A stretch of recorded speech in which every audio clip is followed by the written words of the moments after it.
back in the early 2000s, social media, this is one of the topics that we're talking about today, social media wasn't, really a thing. I mean, there was... Not at all. There was, Facebook, but it was only for, MySpace. I forgot about MySpace for a second. MySpace. Do you remember MySpace? Yes, I do. Messenger. So, it wasn't a big thing. It wasn't like everyone had it. It wasn't on your phone because we didn't even have smartphones yet. No. And now it's like... We barely had reception. We were on tour. It was 3 days, no reception. I couldn't call home. And we're like, where are we? I have no clue. We would just know, no reception. That sucks. And no Wi-Fi. No Instagram. I always thought, if we had Instagram when we were famous, I think that would have been not good at all. I was going to ask. Yes. I mean... it's like today I look at all of these young celebrities who are on Instagram, and I mean the posing that goes on, and it just Lord. Yeah. And it's funny because the message is so mixed. It's like, be who you are, love yourself, makeup free, and then they're putting all these just filters, do a little fillers. Exactly. They're doing these filters, and then they're posing and pursing their lips and the filters are killing me. The photoshopping, come on, we can see it's awful. No. And I love I laugh at the ones that say no makeup, and then I'm like, you're definitely doing filter. Something. Yeah, no filter. There's something going on. No makeup. You use certain lighting on here. I mean, I can fix the lighting sometimes or whatever, just if there's shadows or put on a good filter, but I never Photoshop my pictures. That's ridiculous because it wouldn't be me. It's that would not be my... if somebody would only look at my Instagram and then they would meet me and they were like, oh, she's ugly, that's not good. Yeah, I rather look better in reality. Exactly. You want people to be like, oh, she looks just like she did in her Instagram. Yeah. My niece is 10. Yeah, she's 10 years old. And she was on that app Musical.ly, and all these girls are on there posing and singing sexual lyrics and doing these things, and she doesn't even know what she's doing or what any of it means. And we had to, tell her that she can't be on that app anymore because of it. I remember we had makeup on when we performed, and, we did TV stuff when I was 12, 13, but when I was home, in school, I never had makeup on. And then if I meet, a 13-year-old on the street today, they have, fake eyelashes on and, full makeup on and foundation. I'm like, no, you don't have to. Yeah, this is, the time in your life you're supposed ridiculous. To be a kid. Yes. Yeah. No, it scares me. It scares me too. It scares me. It really does. And I know most people who had fame at a young age, and especially back in the early, the late 90s or the early 2000s, say thank God social media wasn't around, because you do stupid things. No, as it's a true. kid. And I remember after play. And then when I got into the modeling industry, I don't think that helped at all, because I was scared of leaving the house without makeup on. I always had this mirror in my pocket, and I would keep looking at it is it okay? Is it perfect? Is it, whatever? And that took years. I think, when I turned, late 20s, and after I became sick, after I got sick and had to deal with health issues and stuff, I was like, I don't care about any of this. Yeah. Now I just leave the house every day with no makeup on, and I don't even care, because there's so many more important stuff in life than looking perfect and looking and wearing makeup. And it's you could want to look good and how you look. Of course. Yeah, and but it's taking it to a whole new level. Exactly. When you have to when you can't leave your house with that makeup on, and you need to check every mirror that you pass. If your reflection is in it, you have to look at it. You have to fix everything, Yeah, you become obsessive, and it's not good for your because most people who are vain, I feel, or seem overconfident, they're usually insecure, and it's not, that's just a cover-up. So that's what it's encouraging, is that insecurity to make sure you look perfect. Kids today, I feel like you can't take a bad picture of them because you could just delete it. Yeah. So there's not going to be 10 years from now, oh my God, look how stupid I looked. Yeah. Which, I don't know, I kind of enjoy that. I actually just got a Polaroid. Polaroid? A Polaroid camera. It's you get one shot. Yeah. Yeah, and I kind of like it. I'm like, if I look weird, I don't care. It's like you're committing to something. I'm committing to this. I have one shot. That's it. Yeah. That's it. I know. And I like it. I miss that. And I miss like taking pictures and not knowing what they look like until you get them developed. I miss that too. Yeah. I remember I went to see Kevin Richardson from the Backstreet Boys when he was in Chicago on Broadway. And my sister was fighting with people behind us. And I get up to him after the show, and I'm like, Cindy, take the picture. And she's arguing with these old ladies. And I'm like, just take the picture. And she takes the picture just as I yell. And so I have this ridiculous picture of me with Kevin Richardson, and my mouth is open, and I'm yelling.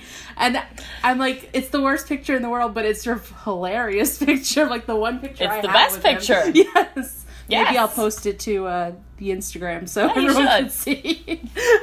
I have a friend, and he takes pictures of me whenever I don't know he's taking pictures, so I look horrible on every picture. But it's like... It's a great friend. It's like, these are the best pictures. I'm like, no. He still has them on his phone, but it's like, I don't care anymore. Yeah, sometimes you just have to not care. And they're kind of funny, actually. Yeah, and it's a reflection of who I am, but exactly. You have to like embrace your sense of humor, your goofiness. You know, that's part of you. It's life. Yes. Oh, I did want to talk one thing about the book. Yes. I originally was supposed to write it with you, so I apologize from the bottom of my heart that I was not a part of it, but I didn't feel like I was doing right by you by continuing with the book, because I just didn't feel like I had the ability to write it for you or with you. No, I think also because we didn't do the true story. We just did like based on a true story. Right. And honestly, it took away from it. Yeah. It needs to be a true story. Yeah. And I was so scared of writing it. Yeah. But, you know, as you get older, you mature. Yeah. So it's kind of like, you know, if I'm going to do this, I'm just going to do it. Yeah. And tell the true story. And then I have I have a lot of like videos, and I have notes and diaries and everything. So I just used everything that I possibly could. And then I have a good memory as well. So yeah, that's great. I'm glad you were able to still, come out with it. Because, that was like, I think when we were talking about doing it, it was like 9 years ago. Yeah, it was a long time ago. Yeah, I was definitely not ready to write that. You know what I mean? Yeah. I was still starting out in my writing career.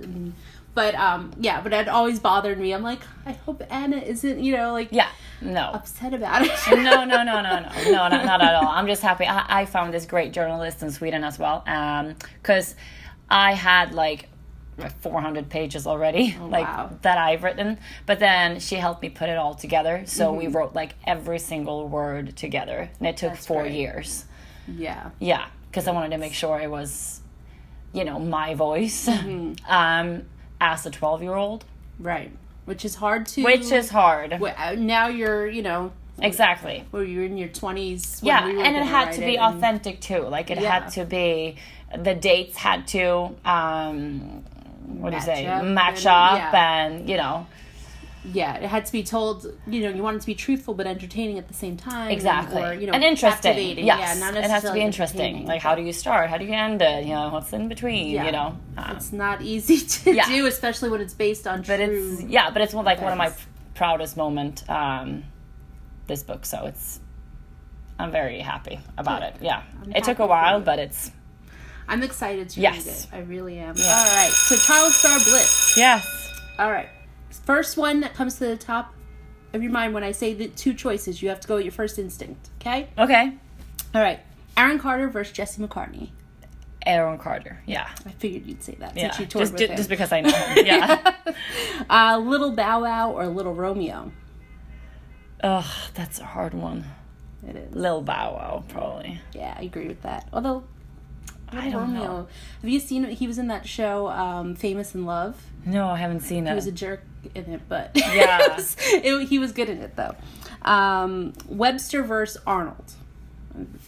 Are you familiar with either of those? No. I was worried. I was like, Okay, so Arnold is Gary Coleman from Different Strokes. Webster was a show. There was kind of like the late 80s, mid 80s. I don't know. All right. Pass. We'll pass on that one. Pass. Hillary Duff or Lily. Lindsay Lohan or Hillary Duff, because she's nicer. Yes, I agree. Menudo or New Edition? I don't even know who they are.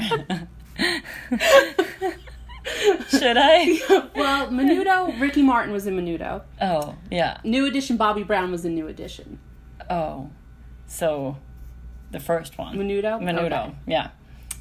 Partridge Family or the Brady Bunch? Do you know those two? Yeah, but I haven't watched them. Oh. Yeah, so. All right. I'm going to let you answer that one. Who? What does Sandy think? Well, see, all right. So overall, as a show, I like the Brady Bunch. Yeah. But I love David Cassidy, who was in the Partridge Family. See, both. So yeah, I would say that he was more heartthrobby. Okay. Than like Greg Brady. Okay. Yeah, I'm not involved. All right. Miley Cyrus or Selena Gomez? I would say Selena Gomez, just because she has a autoimmune disease as well. You can relate to her. I can relate. All right. Jonas Brothers or Hanson? Oh, that's a tough one. That is a tough one. I like Jonas Brothers. Yeah. I would say Hanson for me. Yeah. But Hanson was more like my teen years. Yeah. They had that one song. Yeah. And I actually, like, I would interview Jonas Brothers pretty early on in their career. Oh, I haven't met them, so I can't say. Yeah. Well, that's okay. You don't have to know them. But, yeah, I interviewed Jonas Brothers early on, and I was just never, like, a fan back then. Yeah. I mean, they were nice guys and everything, but I recently started liking their music more, so see. But Hanson, they've stood the test of time with me. It's true. It's true. Okay, I'm just going to say both. Right. Now you changed my mind. I changed my mind. All right. And so that's it for the Blitz. My last question for you, of course, as I always end every interview ever. Okay, this scares me. No, you should be used to this. What would you like to say to all your fans that have stuck by you all these years? See, that's like the $1 million question. I know I've always said in interviews, like, just be happy. Yeah. Ever since I was like 12. And I remember my managers were like, oh, you can't just say that. You can't just say just be happy. But it's like, when I look back at it, I'm like, yes, I can. Because basically it's all about being happy. Like, whatever makes you happy, you should do that. Good answer. I'm always waiting for someone to, like, be mad at their fans one day and be be mad at them. and, like, say, you know what? You go yourself. Yeah, exactly. Can you imagine? Like, I think I would die laughing if that happened, but... I'm just super thankful that I still get emails about Play being such a life-changing group. And that our music brought joy to a lot of people. And I actually just made sure that I called Sony and was like, Play needs to be on Spotify, because our the 2 or 3 albums, they weren't on Spotify, and a lot of fans were. So I'm the reason. I contacted Sony for weeks. Because I kept, like, I had my own personal iTunes library linked to my Spotify. Yes. So, like, I would be listening to I Must Not Chase the Boys, and then I would, like, put it in a playlist, and then no one else could listen to it. No, I know. So that was my gift to the fans, basically. Thank you for that. Because I know, because I got a lot of emails asking, where do we listen to your music? And I was like, I just called Sony. I'm like, okay, you better fix this. Yeah. And they were like, oh, of course, we'll fix it. But it took weeks. It took months to get them to put it out there. I'm glad they now listened. I'm just happy they did. And a lot of fans were happy as well, so... That's funny. Yeah, a lot of your fans still tag me in, like, your photos, like, if I took them, or it was, like, for Starshine related stuff. So it's really cool to, like, memories keep popping up with Anna. Yes. And now we bring the memories back with this book, so hopefully it'll get released here soon as well. Yeah. Well, I'm very excited to read it. Thank you for talking with me. I'm glad we got to meet up while you were Yes. here. Yes. It's always good to see you. Yes, always good and to see you. thank you for I having miss watching Dancing with the Stars together. I know. Didn't we watch, like, The Bachelor as well? No. Or was it just Dancing with the Stars? I think it was just Dancing with the Stars. I was never into The Bachelor, so that was why. Oh, it's so unromantic. It really is. Dancing with the Stars is so much more romantic. So much more romantic.